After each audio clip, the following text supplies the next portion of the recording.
The imposition of water charges and the utter mess that is Irish water was soundly rejected by the Irish people in February. It was soundly rejected on the streets and in our communities for months and months before this. But still the main parties, despite their spin, refused to recognise this complete and indisputable rejection. Hundreds of thousands marched in our towns and cities, organised locally and protested against water meters being forced on their communities with the help of Gardaí and private security firms who harassed and bullied local people, taking pictures of people where they lived. People are still being arrested for protesting peacefully on their streets, outside their own homes. The people have not stopped in their opposition, and they will not stop. While political leadership has been given, the organic development of the anti-water charges movement is clear to see. Communities have risen up. People power is evident and it's not going away. Many even who voted for the government remain disgusted by the waste of money that is Irish water. Already it has cost the Irish people hundreds upon hundreds of millions of euros.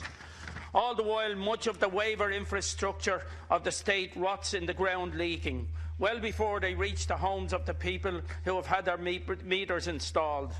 Money which could have done some good squandered on consultants to develop the masterstroke of naming an Irish water company Irish Water. Yet today, for the last few weeks, Fianna Fáil has been trying to backtrack on what they told the people in the election. They have sought to delay charges, to kick the can down the road in a hope that it would give them space to once again take some part in the running of the state. Delays didn't work before and they won't work now.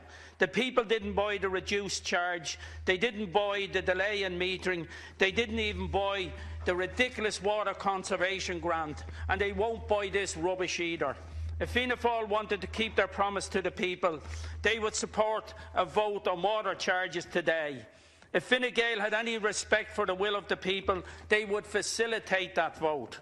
But power is always the priority with these two parties, the Tweedledum and the Tweedledee of the Gombean political system. The people know what this is all about and they reject it.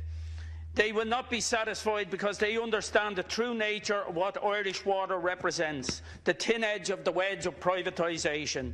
They know if charges continue, they will go up, waivers and grants will disappear, and the human right of water will be truly commodified once and potentially for all.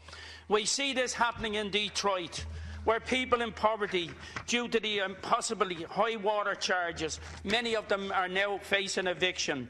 We saw the struggle in Bolivia, where the IMF forced privatisation, which was thankfully defeated after a long campaign. We saw in Dublin how bin charges were sold off against the will of the people, and we witness now the mess as companies to ensure the bottom line with no concern for affordability. Waivers were promised, delivered, then weakened and removed. The most vulnerable and worse off were left to the whim of the private companies for an essential service. Thank you.